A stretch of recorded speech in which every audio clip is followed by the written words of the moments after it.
अस्सलाम वालेकुम, welcome to my class. हम लोग पढ़ रहे हैं सॉलिड स्टेट चैप्टर और हमारे पिछले लेक्चर में हम लोग देख चुके हैं कुछ फॉर्मूलेज जिसके थ्रू आज हम लोग कुछ न्यूमेरिकल सॉल्व कर लेते हैं। आज हमारा है लेक्चर 13 एंड देखिए ये फर्स्ट न्यूमेरिकल है हमारा कि a compound made of element C and D crystallizes in a FCC structure. Atom of C are present at the corner of the cube. Atom of D are at the center of the faces of the cube. What is the formula of the compound? आपको यहाँ पर एक compound दिया हुआ है जिसके अंदर दो अलग अलग एलिमेंट है यानी कि C और D क्रिस्टलाइज किए हुए हैं जो कि FCC स्ट्रक्चर में क्रिस्टलाइज होते हैं। तो देखिए हम यहाँ पर उसको किस तरह से सॉल्व करते हैं कि FCC का तो पहले आपको शेप पता है, आपको शेप नज़र आ रहा होगा कि किस तरह से उसका शेप रहेगा। कि देखिए सबसे पहला पॉइंट कि यहाँ पर ये बताया हुआ है कि जो एटम C होता है वो कहाँ पर प्रेजेंट होता है, कॉर्नर ऑफ द क्यूब पे होता है। तो जब C एटम कॉर्नर्स पे रहेगा, हमारे पास जो क्यूब है वो आपको क्यूब अगर दिख रहा है तो देखिए वो क्यूब के अंदर हमारे पास कितने कॉर्नर हैं, 8 कॉर्नर है। 8 कॉर्नर पर कितना पार्ट आता है, 1/8 पार्ट आता है। तो जब 8 कॉर्नर पर 1/8 पार्ट आएगा यानी कि हमारे कॉर्नर वाले आइटम कितना हो गया, 1 आइटम हो गया। ठीक है, अब देखते हैं फिर आप कभी भी न्यूमेरिकल जब आप सॉल्व कर रहे हो तो आपको पॉइंट वाइज थोड़ा थोड़ा करके न्यूमेरिकल पढ़ना है और एक एक करके आप उसको सॉल्व करते जाएंगे। आप एक साथ पूरा न्यूमेरिकल पढ़ के कंफ्यूज नहीं होना है आपने। आप छोटे छोटे पॉइंट्स न्यूमेरिकल के अंदर पढ़कर उसको सॉल्व करने की कोशिश करेंगे। तो देखिए ये हमारा फर्स्ट पॉइंट हो गया है। अब उसके बाद देखते हैं कि D atoms are present at the center of 6 faces of the unit cell. Each face-centered atom is shared between two cubes. Hence, contribution of each face-centered atoms to the unit cell is half atom. ये तो सबको पता है कि जो face-centered हमारा cube होता है उसमें कोई भी क्यूब में हमारे पास 6 प्लेन होते हैं और हमारे पास जो face-centered यूनिट सेल है वहाँ पर हर प्लेन पर जो एटम होता है वो क्या करता है, क्यूब के अंदर हाफ क्यूब्स को एटम को शेयर करता है। तो जब वो शेयरिंग करेगा हाफ एटम की तो वहाँ पर हर प्लेन पे हमारे पास हाफ एटम हो जाएगा। तो therefore the number of D atom that belongs to the unit cell is equal to half into 6, that means it is 3 atom. Okay, there are 1 C atom and 3 D atoms in the unit cell. हमारे पास अब ये clear हो गया कि जो C atom रहेगा जो corner पे प्रेजेंट है वो आ जाएगा 1 और जो D एटम है जो कि हमारे प्लेन्स पे प्रेजेंट रहेगा वो हो जाते हैं 3D एटम्स। ओके, तो therefore formula of the compound is CD3। Okay, ये क्लियर हो जाएगा आपका कि फेस सेंटर्ड जो हमारा क्यूबिक यूनिट सेल होता है वहाँ पर नंबर ऑफ एटम 4 होते हैं। तो अकॉर्डिंग टू दैट तो ये देखिए फॉर्मूला भी हमारा किस तरह से आया, CD3 यानी कि D के 3 एटम रहेंगे और C का रहेगा सिर्फ 1 एटम। ठीक है, चलिए नेक्स्ट न्यूमेरिकल देख लेते हैं फिर यहाँ पर कि a compound is formed by two elements A and B. The atom of element B forms CCP structure. The atom of A occupy 1/3 of the tetrahedral void. What is the formula of the compound? आपको यहाँ पर करना है कि जो void है वो आता है 1/3 की जो वो जगह ले लेता है और कितना आ रहा है वो टेट्राहेड्रल वॉइड आ रहा है। हमने दो टाइप के वॉइड देखे थे, एक ऑक्टाहेड्रल वॉइड देखा था और दूसरा हमने टेट्राहेड्रल वॉइड देखा था। और ये जो स्ट्रक्चर हमारे पास है वो CCP स्ट्रक्चर का है जो कि A B और B दो अलग अलग एलिमेंट मिलकर इसको बनाते हैं। तो देखिए कि the atom of element B form CCP structure. The number of tetrahedral void generated is twice the number of B atom. Double रहेंगे उसके क्योंकि B क्या कर रहा है, वो हमारा CCP स्ट्रक्चर बना रहा है। ठीक है, तो देखिए number of tetrahedral void is equals to 2B। हमने ये देखा हुआ है कि जितने नंबर ऑफ पार्टिकल्स रहेंगे उसके डबल रहेंगे हमारे पास टेट्राहेड्रल वॉइड। तो therefore number of tetrahedral void is 2B. Now the atoms A occupy 1/3 of this tetrahedral void. तो hence number of A atom is equals to 2B into 1/3 क्योंकि A हमारा कौन सी पे रहेगा, 1/3 पे रहेगा। तो ratio of A and B atom is equals to 2/3B ratio 1B। जब आप इसको सॉल्व कर लोगे ये हो जाएगा 2/3 रेशियो 1 यानी कि ये हो जाएगा 2:3। तो formula of the compound is A2B3। Next question. Niobium forms BCC structure.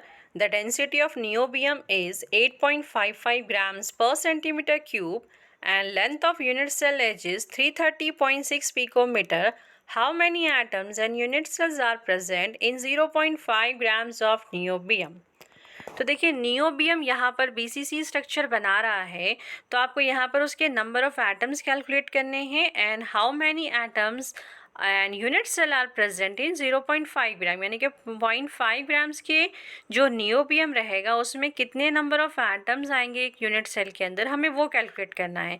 तो number of atoms in x grams of niobium is equals to xn upon rho a cube. ठीक है, तो देखिए क्वेश्चन में आपको जो है x ग्राम यानी कि 0.5 ग्राम वैल्यू दी हुई है और जो कि ये BCC स्ट्रक्चर है यानी कि बॉडी सेंटर्ड क्यूबिक लैटिस है, तो यहाँ पर नंबर ऑफ एटम आ जाएंगे 2 और उसके बाद एज लेंथ यानी कि आपको A की वैल्यू दी गई है, वहाँ पर A रहेगा 330.6 पिकोमीटर और उसके बाद डेंसिटी दी हुई है यहाँ पे 8.55 ग्राम्स पर सेंटीमीटर क्यूब। तो देखिए अब हम यहाँ पर ये जो पिकोमीटर में है इसको क्या करते हैं सेंटीमीटर में कन्वर्ट कर लेते हैं, तो ये हो जाएगा हमारा 3.306 इंटू 10⁻⁻8 सेंटीमीटर। ठीक है, अब देख लेते हैं यहाँ पर कि number of atom in 0.5 grams of niobium is equals to 0.5 gram into 2 divided by 8.55 grams per centimetre cube into 3.306 into 10⁻⁻8 centimetre cube. तो देखिए यहाँ पर हमको 3.306 का क्यूब लेना है, तो ये क्यूब आप क्या करेंगे लॉग बुक से निकाल लेंगे। तो लॉग्स के ज़रिए अगर आप जब 3.306 का क्यूब देखते हो तो उसकी वैल्यू आती है 36। ये वैल्यू कुछ इस तरह से आती है 36.133। ठीक है, इसके क्यूब की वैल्यू आ जाएगी और ये 8 और 3 मल्टीप्लाई कर लेंगे तो वो हो जाएगा -24। तो अब जब हम यहाँ पर 8.55 का लॉग देख लेते हैं तो ये 8.55 का जब हमने लॉग देखा तो यहाँ पर उसका लॉग हो जाता है 0.9319 और हम इसका लॉग देख लेते हैं 36.133 का, तो उसका लॉग हो जाता है हमारा 1.5578 और जब ये मल्टीप्लिकेशन में है तो हमने इनका एडिशन किया, एडिशन करने के बाद आंसर हमारा आ जाएगा कुछ इस तरह से कि ये हो जाता है 2.4897। इनके एडिशन का आंसर आ जाएगा। आप मेरे साथ लॉगबुक लेकर कैलकुलेट कीजिए, आपके आंसर भी एग्जैक्टली इसी तरह से आएंगे। तो अब ये देखिए 0.5 इंटू 2 हमने जब इनको मल्टीप्लाई किया तो यहाँ पर इसका आंसर आ गया 1। ठीक है, तो अब 1 का अगर आप लॉग देख लेते हैं तो वो आ जाता है 0.000, है ना, 0 हो जाएगा। उसमें से हमने क्या करना है सब्सट्रैक्ट करना है 2.4897 को, और जब आप इस तरह से इसको सब्सट्रैक्ट करोगे तो आपको आंसर मिल जाएगा बार में यानी कि बार 7.5103 और जब आप इनका एंटी लॉग देखोगे तो आपको इस तरह से 3.25 इंटू 10⁻21 ये आपको आंसर मिल जाएगा। तो देखिए अगला अब हमने देखना है यहाँ पर कि नंबर ऑफ़ यूनिट सेल, तो number of unit cell in x gram जो आ जाएगा वो रहेगा x upon rho into a cube. तो पिछले इसमें क्या करना था हमको वहाँ पर उसको नंबर ऑफ़ आइटम से मल्टीप्लाई करना था, यहाँ नहीं करना है आपको, यहाँ पर सिंपली डिवाइड करना है। तो देखिए इनका हमने अभी आंसर कैलकुलेट किया था कि ये जो आंसर है हमारा दोनों का हमारा आंसर आ जाता है 2.4897। ठीक है, अब हम 0.5 का लॉग देख लेते हैं। जब हम 0.5 का लॉग देखेंगे तो वो कुछ इस तरह से आएगा बार 1.6990। यहाँ पर हमको डिवाइड करना है तो हम इनका क्या करेंगे सब्सट्रैक्शन कर लेते हैं। सब्सट्रैक्शन करने के बाद हमको आंसर मिलेगा बार 3.2093 इस तरह से। अब अगर आप इनका एंटी लॉग देखें तो आपको मिल जाता है 1.61 या 1.619 या 1.620 इस तरह से आपको एंटी लॉग मिल जाएगा उसका इंटू 10⁻⁻21। ठीक है, तो ये हो गए आपके नंबर ऑफ़ एटम्स और नंबर ऑफ़ यूनिट सेल। ठीक है। नेक्स्ट देख लेते हैं कि a compound form HCP structure, what is the number of tetrahedral void, octahedral void and total void formed in 0.4 moles of it.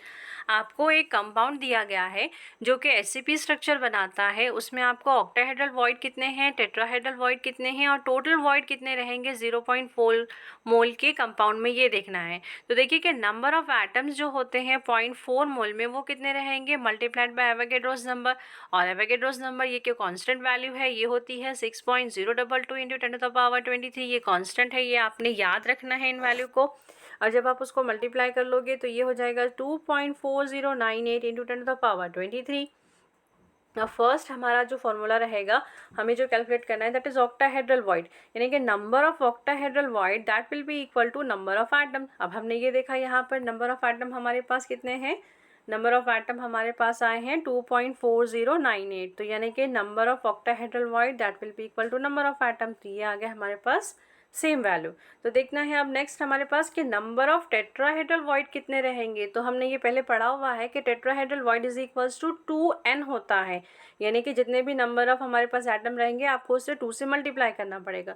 तो देयरफॉर 2 मल्टीप्लाइड बाय 2.4098 इंटू 10⁻23, जब हम इसको मल्टीप्लाई करेंगे तो आपको आंसर मिल जाएगा 4.824 इंटू 10⁻23। ये हो गया आपके नंबर ऑफ टेट्राहेड्रल वॉइड। अब हमें टोटल नंबर ऑफ वॉइड मालूम करना है, तो टोटल नंबर ऑफ वॉइड क्या रहेंगे, सम ऑफ ऑक्टाहेड्रल प्लस टेट्राहेड्रल। तो हम दोनों का जब हम एडिशन कर लेते हैं 2.409 इंटू 10⁻23 प्लस 4.828 इंटू 10⁻23, जब हमने इनका दोनों का एडिशन कर दिया तो हमें मिल गया 7.227 इंटू 10⁻23, ये कि कॉमन रहेगा। ठीक है, ये हो गए हमारे कंप्लीट न्यूमेरिकल। Thank you.